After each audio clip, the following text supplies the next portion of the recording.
ભાવનગર જિલ્લામાં રહેતા ખેડૂતે પ્રાકૃતિક ખેતીમાં લીંબુનું વાવેતર કર્યું. ભાવનગર જિલ્લા સહિત સમગ્ર સૌરાષ્ટ્ર તેમજ ગુજરાત રાજ્યના ખેડૂતો હવે પરંપરાગત પાકો છોડી બાગાયતી પાકોનું વાવેતર કરવા લાગ્યા છે. કેટલાક ખેડૂતો રાસાયણિક ખેતી છોડી પ્રાકૃતિક ખેતી અપનાવી તેમાં લીંબુ, જામફળ, સીતાફળ, પપૈયા જેવા અનેક પ્રકારના બાગાયતી પાકોનું વાવેતર કરી તેમાંથી લાખો રૂપિયાનું ઉત્પાદન મેળવી રહ્યા છે. મારું નામ ધંધુકિયા ભરતભાઈ કાળુભાઈ, ગામ જામવાળી, તાલુકો પાલીતાણા, જિલ્લો ભાવનગર. વડીલ, તમે કેટલા ધોરણ સુધી અભ્યાસ કરેલો છે? કેટલા વર્ષથી ખેતી સાથે જોડાયેલા છો અને પ્રાકૃતિક ખેતીની શરૂઆત કેવી રીતે કરી? મારો અભ્યાસ તો 7 ધોરણ છે, પછી 10ની પરીક્ષા આપી હતી, એમાં એક વિષયમાં ફેલ થયો. બાકી તો પ્રાકૃતિક ખેતીની જે વાત છે 2018થી હું જોડાણેલો છું. પ્રાકૃતિક ખેતી અલગ અલગ આપણે સુભાષ પાલેકરની મિટિંગમાં જતો, એમાંથી મને પ્રેરણા મળી, પછી પ્રાકૃતિક ખેતીમાં જોડાણો. અત્યારે આત્મા જે છે એના દ્વારા પણ ખૂબ સરસ તાલીમો થાય છે, એમાંથી પણ માર્ગદર્શન મળે છે અને એ લોકો ખૂબ મદદ કરે છે.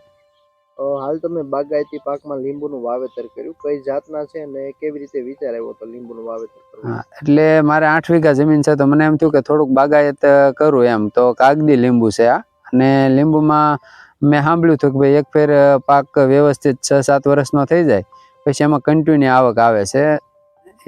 એના માટે મેં પછી લીંબુનું વાવેતર કર્યું. કેટલા રોપા છે, કેવી રીતે માવજત રાખો? માવજત તો બસ પ્રાકૃતિક રીતે જ, ત્યાં આંકડાનો બોળો કરીને એનું પ્રવાહી પાવાનું, જીવામૃત પાવાનું, ઘન જીવામૃત નાખવાનું, અને જે પાંદડું પડે એ પાંદડું હળી જાય આને જમીનમાં રહે એટલે કાર્બનનું પ્રમાણ વધે, એના માટે એવી રીતની માવજત રાખું છું. કોઈ રાસાયણિક ખાતર કે દવાનો ઉપયોગ કરતો નથી. કેટલા રોપાનું વાવેતર છે અને ઉત્પાદનની કેટલી આશા છે?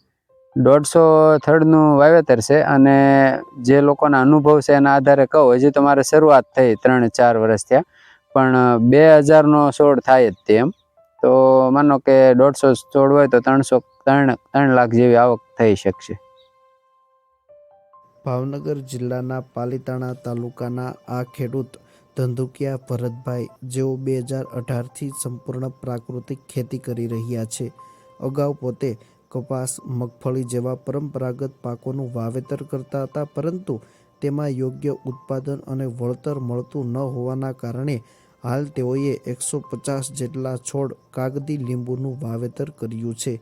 ખેડૂત જણાવી રહ્યા છે કે એક લીંબુના છોડમાંથી ફક્ત 2000 રૂપિયાનું ઉત્પાદન મળશે, તો પણ વર્ષ દરમિયાન આ 150 છોડમાંથી 3 લાખ રૂપિયા કરતાં પણ વધુનું ઉત્પાદન મળી રહેશે.